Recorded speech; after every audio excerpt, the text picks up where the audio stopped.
I grew up in a very typical, home situation, I would say. There wasn't like a talk about intuition, and it wasn't, but I also wasn't raised with fear around it. A lot of people who have certain religious or cultural upbringings are taught to fear spirit or the other side or anything like that. That was not part of my upbringing. I was just raised in a traditional Jewish home, and and I was always very deeply connected to plants and animals. I thought everybody heard the trees talking to them. I really did. I would have long conversations with certain special trees around my neighborhood and in my home. And the same with animals, the neighborhood animals, I would feel very, very connected to. I could also feel, because I'm highly empathic, so I can feel when a plant is thirsty, believe it or not. Today, I am super excited to welcome Stephanie Banks to the program. Stephanie is a highly sought after intuitive channel, mentor, and guide who helps people connect on the soul level. She channels from the perspective of any soul currently on the planet, souls on the other side, purely non-physical beings such as spirit guides, animals, and Gaia. As a conscious channel, Stephanie is both the vessel to receive the messages as well as a guide to provide depth and context for the information coming through. She uses her keen sense of humor, love, and compassion to join her clients in their spiritual experience. Welcome to the program, Stephanie. Thank you so much, Marla. Yeah, We've already been giggling I already. know we have, haven't we? So it's great to have you on the show, and it's interesting. I wonder why you use the word channel. I didn't read in any of your bio or anything the word medium. I've interviewed a lot of mediums, and since you're connecting with the people on the other side, can you kind of explain that difference, channeling versus mediumship, or maybe it isn't a whole lot different? I feel like. Yeah, it's a really good question. I also do sometimes refer to my work as mediumship Uh-huh. because it's that too. But I channel souls that are in their bodies right now. I channel souls that are actually here walking around or in a tree or in an animal or in a human. So that's why I call it channeling, because Right. channeling to me is just connecting to divine energy and wisdom. And that can be in any form. It can be earth side, other side, etheric realm, wherever. It's just it's just channeling, right? We're all Yes, yes. channels. We're all Yeah. bringing through energy. But generally speaking, you're right. Mediumship usually refers to connecting to ancestors and loved ones on the other side. However, what I'm learning is that it's all spirit. So our brain likes labels and names and, neat little categories to call things, but mediumship, channeling, whatever you want to call it, it's all spirit. It's all connecting to the all that has ever been, and that's something each of us is able to do. Right, right. I find that in the world that have in the world that hasn't gone down really the spiritual path, or that the word channeling or some of this, of course, is very unfamiliar. But you had, like I think many people do, you began this because of your mom and Mhm. with dementia, which is so incredibly beautiful, and you worked really hard at it. So can you tell us a little bit about that journey? Definitely. So my mom was diagnosed with a type of dementia that affects younger people. Her symptoms probably started in her late 40s, Wow. but they didn't know then that it was dementia. They kept misdiagnosing her just with depression. And so they were treating depression when actually she had this progressive neurological illness that is dementia. And as with dementia, the pathways in the brain that help us process information and communicate clearly and use words and language, they start to break apart with dementia. And so my communication with her was really suffering, and therefore our relationship was suffering. We were having so many frustrating interactions. Mhm. I have a clinical background as a speech pathologist. So you'd think that I'm really well equipped to manage this since it's what I did all day, in the hospitals. But it's different with your own mom. And, it's such a complicated relationship, often the mother-daughter dyad. So I was kind of desperate. I was really afraid that I was going to lose my connection with my mom as she progressed in her dementia. And the family dynamics were so tense and so stressful because of her dementia. So I had a best friend at the time who channeled, and I had never heard of channeling before, didn't know how the heck she was doing that, but I could feel the truth of it in my body. I would break out in chills every time she would channel someone, and I could Mhm. feel just the healing energy of it. And so I asked her to channel my mom, and I had questions for my mom's soul. This was all while my mom was still alive, and I wanted to know, how can I serve her in this part of her journey? How can I know what her soul is supposed to be doing? Like, what is this dementia bringing forward so she can advance as a soul? Because I do believe that's a part of it. What am I doing well? What do I need? What needs some tweaking? And what are our souls, the both of us, supposed to do together? What's part of our soul contract, our soul's Right. journey? And I got all that answered through my mother's soul, through my best friend, and it changed everything. It changed my relationship with her. It enabled us to have more fun together and to be lighter. We went from frustrating conversations to just making up silly songs and dancing around the kitchen for just no reason, just because we could and it was fun. I know she felt more accepted and more witnessed by me as a result of what I was understanding from her soul. So I realized, oh my gracious, if this can happen with my mom, what else can channeling do for my other relationships? Right. And then eventually for the whole wide world, right? Because it's changed my life for the better. And so I learned how to do this for myself. And now I do it for other people, and I teach other people how to do it for themselves. Very interesting. So, can you tell us a little bit about how you taught yourself to be able to connect? Yeah, I didn't teach myself. I got the best mentors I could get my hands on. Yes, yes. So my first one was my best friend, who was an excellent, excellent model for me. She's on the other side now. That's why I'm speaking in past tense. Um, and then she sent me to her mentor, who was a local, very gifted, talented channel, who is also now on the other side. But I took classes from her, and she taught me how to use a pendulum Yes. as a tool to begin to connect in that way. And we had these letter grids where we could get the names of our spirit guides spelled out, or we could get the name of an ancestor who's with us spelled out, words, phrases spelled out. So this was how, yeah, it's wild. Spelled out from the I'll pendulum show you. going to that. I'll show you. Yes, exactly. So this is the letter grid that I use in Yes, my I'm practice. familiar with And that. That yeah, you'd one. hold a pendulum over the middle of it and you'd say, for example, may I please have the name of a spirit guide who's here to support me in my channeling journey today? And you wait. Oh my gosh, Marla, do you have to have patience for this? You wait while it goes to each letter. And then when you think it's going to a letter, like it looks like K, I would hold it directly over the K and I would say, is it K? And then it would have to circle yes or no. Right, And then I'd get the next letter. So this is not for the impatient. right, But right. this is how I learned.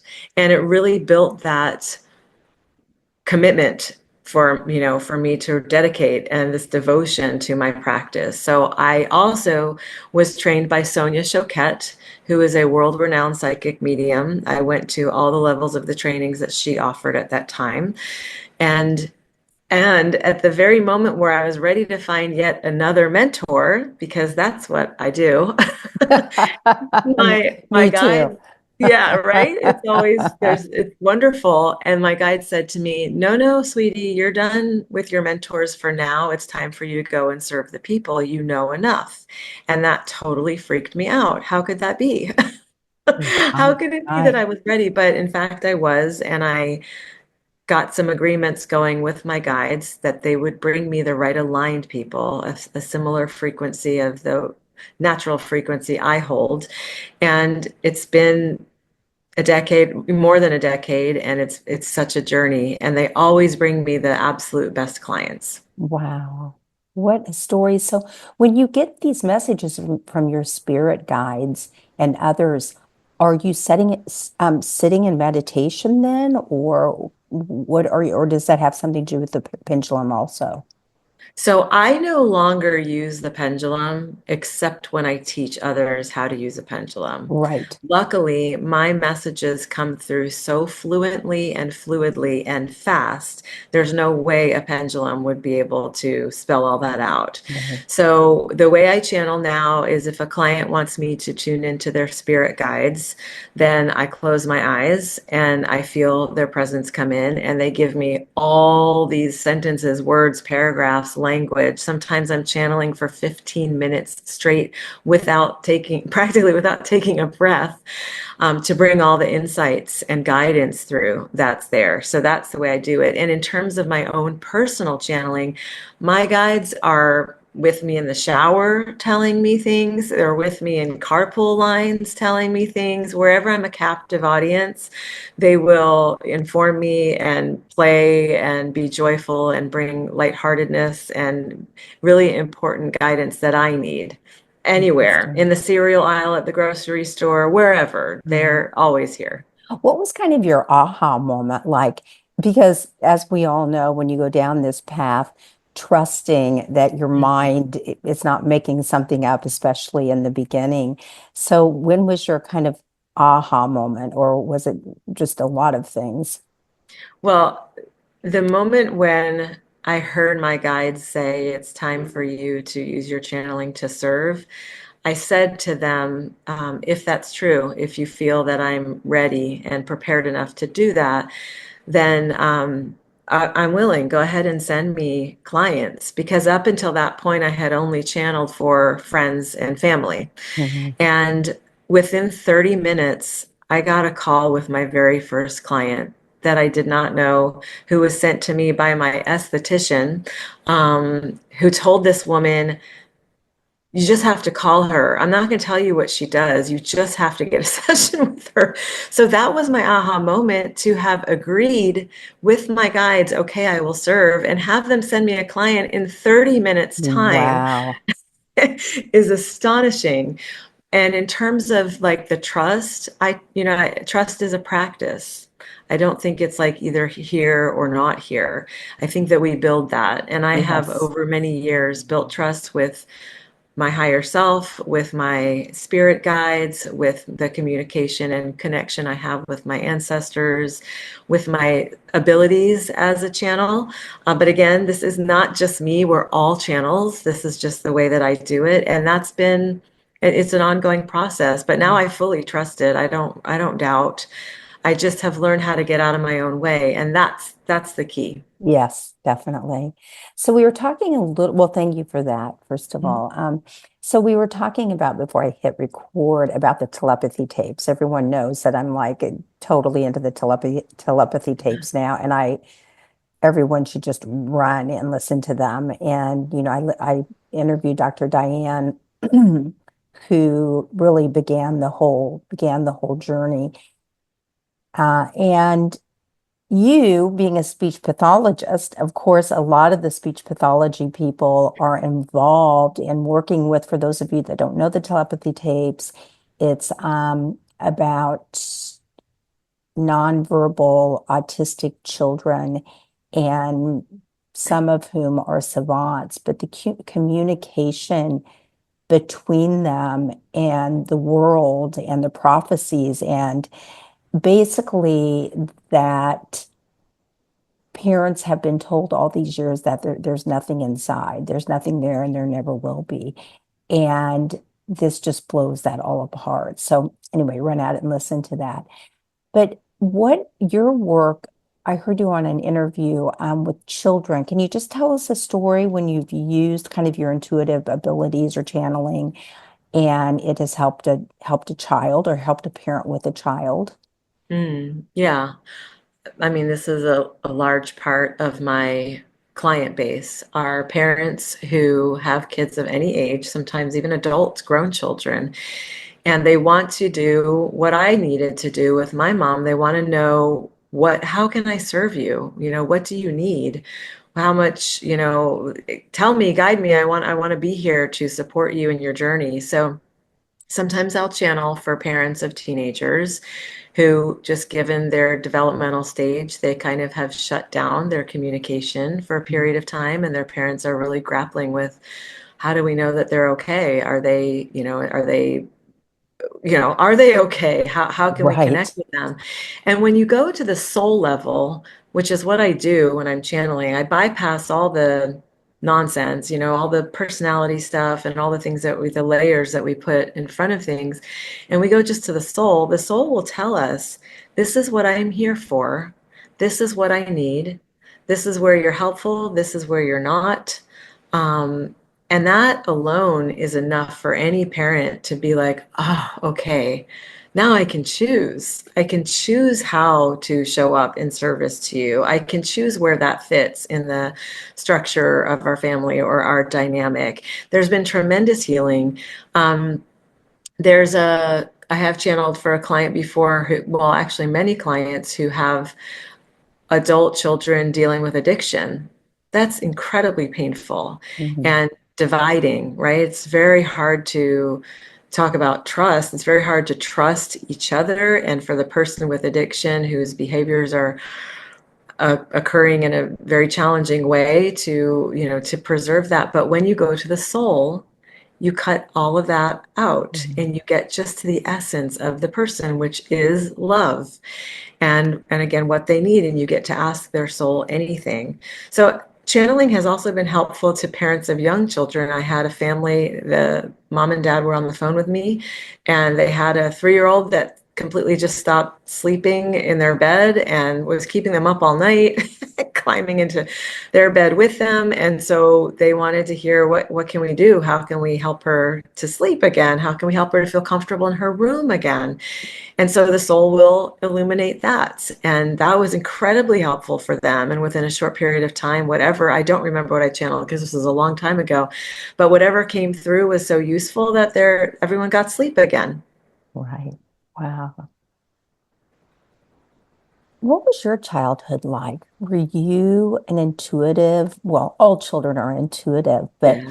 how did you see yourself? But were you a really sensitive child? I was a sensitive child, not overly, because no such thing, but a highly attuned child. I didn't know, I grew up in a very typical, home situation, I would say. There wasn't like a talk about intuition, and it wasn't, but I also wasn't raised with fear around it. A lot of people who have certain religious or cultural upbringings are taught to fear spirit or the other side or anything like that. That was not part of my upbringing. I was just raised in a traditional Jewish home, and I was always very deeply connected to plants and animals. I thought everybody heard the trees talking to them. I really did. I would have long conversations with certain special trees around my neighborhood and in my home. And the same with animals, the neighborhood animals, I would feel very, very connected to. I could also feel, because I'm highly empathic, so I can feel when a plant is thirsty, believe it or not. I feel parched. And I can feel when an animal, I can feel their distress or I can feel their joy. So these are things that I didn't talk about. I just sort of assumed it was a universal experience. So I Mm, didn't feel it was strange, but I also didn't necessarily have anyone to validate it or share with it. But I grew up with, my mom really struggled with mental illness. mhm. And I do credit that journey with helping me to hone even more of my sensitivities, because I would need to learn to read the energy in a room before I came in, so I could know, is this a good place? It's a safe place. Are things steady and stable, or do I need to just turn around and hide out a little bit until the mood passes or until things feel more comfortable? Wow, right, right. Yes. Well, thank you for sharing that. That is so important. And I think or I know that children intuitively do that, like can sense things, but so many times we, not knowing what we're doing, we kind of shut it down, right? And Mhm. that's something. So how do you feel? Well, I have a question for you. So I'm, of course, all about this podcast is all about helping the children of the world and also bringing the inner child out in people, more wonder and more awe in our lives. And could you possibly channel? I mean, I don't know if you can just do this, hop into channeling, and just ask what we can do for the children of the world, when it's such so much turmoil in the world. Mm. Well, I'm not going to channel the message because if I am, I prepare energetically for that Yes, differently than yes, I do just to yes. pop onto an interview. Right, But what right. I can tell you conversationally, which is also channeled, it's just not going to come through when my eyes are closed and I'm holding my crystals, is that the children of the world need us to wake up and pay attention to them. Really, really listen to what they're sharing, what they're saying, join them in their experience, and remember that we are actually not their teachers. We are not their teachers.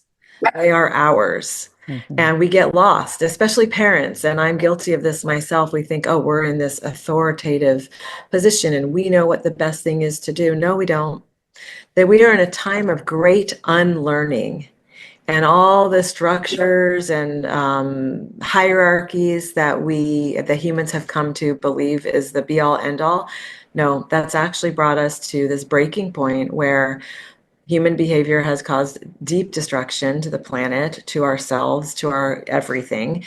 And it's the awakening is part of unlearning. So the way I look at my children right now is, and this is not with perfection of any sort, but they are my teachers. I am learning all the time. Based on how they respond to me, I know when I have brought a little too much energy to the table, or a little too much authority, or a little too much presumptions. And also too much of myself, right? There's ego here, there's personality here, there's a need to be right, there's all the things that we all of us have by adulthood. But the children of the world need us to be tender and nurturing and connected and trusting of them. Yeah. How has all of this changed you, learning about channeling and the journey with your mom? How has it changed you as a person and then as a mom? Mm. Well, I'm a better mom because of it. I have more self-trust, which for anybody to be able to model trusting themselves for their children who are within a culture and a society that would tell them to do the opposite is really, really powerful. It's very hard to to have characteristics and attributes that you've never seen embodied, right? And so I get to embody this through my journey and my learning about myself and my deep inner work, because to be a clear channel, you must do deep inner work constantly to evaluate and examine where I'm bringing my own assumptions, where I am, where my fears are present, whether or not they need to be present. Sometimes it's very important to have that aspect in the mix, and sometimes it's just not. It's just a habit, or it's just anxious energy. But my kids have the benefit of seeing a woman who believes in herself, trusts in herself, nurtures others to do the same. And sometimes if we are disagreeing on something, it's enough for me to say, well, that's not what my guidance says. That's not what my intuition says. So I'm going to go with that. I'm always going to go with that. And I always want them to. We don't have Right, to justify our choices and our decisions to others. We just have to live authentically, in alignment with that. And it's enough to say, that doesn't sit with me. That's not where my right, intuition is guiding me. Nobody can argue with that. right, right. Wow. So, how do you feel that this information, well, before I ask this, what kind of practices do you have now And do you suggest that others do in order to have the sort of the qualities that you just mentioned? Yeah. I collect senior dogs, and I highly recommend everybody adopt senior dogs. They are my direct connection to divine, beautiful, centered, calm, sweet, loving energy, unconditionally loving energy. And I'm not even joking. I really do want to encourage people to do that. Adopt an animal. They are pure positive frequency, pure Yeah. positive loving energy, right? You know this. We Yes, were I know. talking. I have two, like I mentioned earlier, two lying up on the bed right now. Yeah, yeah. And I used to teach my kids when they would come home from school and they might have had a hard day, or maybe they had a rough conversation with a friend and they'd be upset. I would say, go find a dog, put your heart, hug the dog, put your heart against the dog. Let that dog drain out whatever is Mhm. bothering you, disturbing you, distressing you. And sometimes they'd say, well, I don't want to give my stress to Rocket. And I'd say, no, Yeah. Rocket's not going to take it. He's going to drain it right into the earth. Right. That's why he's so close to the earth. And what he's going to give you in return is going to be so much light and love and Mhm. purpose. And it works. So if you have a companion animal, or you can get your heart near one and just breathe and be calm and be in presence with that animal, that's perfect, just on cue. Just on cue. It's beautiful. Also, to me, the natural world is essential. I cannot channel clearly and well if I'm disconnected from nature. We are nature. It's not that we walk upon nature. We actually are it. We're stardust. We're Yes, yes. everything that's ever been. And so I go out in my garden multiple times a day, and I do a practice called earthing, barefoot on the ground, releasing energy, drawing up beautiful energy, noticing the butterflies, the dragonflies, the pollinators, the fruits in my garden. Like it's magic out there. I hug trees. This is one of my practices too. I meditate, very important. I use mala beads for mantras, also really helpful. I have amazing friendships. I have true, true friendships that are built on trust, on integrity. And that is also really important to me, being a clear channel, because I have people in my life who hold the vision with me of who I am, of where I'm going, of how I want to be in the world, and show up for that. So those are just a few. Oh, dark chocolate. Definitely. I'm serious. Love I it. cannot channel well if the chocolate jar is empty. Right, right. That's great. That's great. So, how do you feel, or do you feel like there's a transformation happening in the world, once again, with all the turmoil, but in terms of consciousness and frequency rising and people becoming more attuned to this? Mhm. Yeah, I do think we are in a time of awakening. And it doesn't have to be every single human on the planet. I don't get the feeling that it will be, because we're all in a different place in our soul journey. We have young souls here who are newer to the earthly experience. We have old souls that have been here for, forever and are coming here to teach now and to model a new way. We have lots of indigo, right? Do they still use that terminology Yeah, for indigo it's children? controversial, but I love the term, so go for it. Yeah, I mean, it's very advanced souls who are willing to come back to show us a new way. And we see it a lot in children, because if you allow for children to express themselves the way they're inclined to do, then you can really tap into that wisdom, be with that wisdom that they bring, which is beyond their chronological years, right? Yes. It's their soul experience that we're hearing, their knowledge of the universe. So we're in a time of awakening, and it's really, really intense, because a lot of systems and structures are being destroyed and broken apart. This is intentional.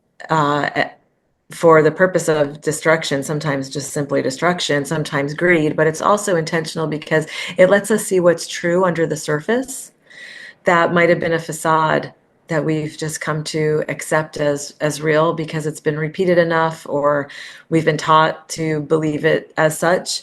So we're able to see more now of the truth of what underlies these things, these ways of being, these ways of living.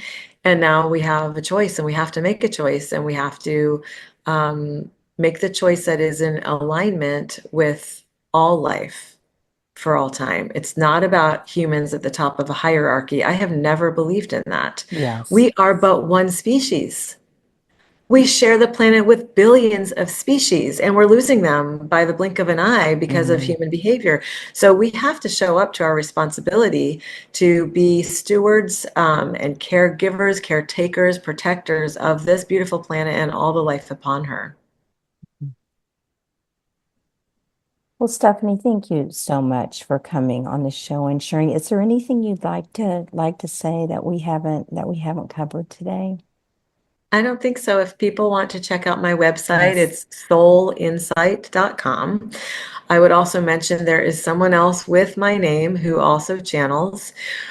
So be careful. If you just Google my name, you might end up on her website. She's lovely. But if you're looking for my work, it's going to be at soulinsight.com. And my social media handle is Stephanie Intuitive Channel. Wonderful. And that will all be in the show notes also. Well, Thank you. thank you so much for coming today. I really appreciate it. And it's been an honor to have this conversation. Thank you so much, Marla. Okay, take care. You too. Bye-bye.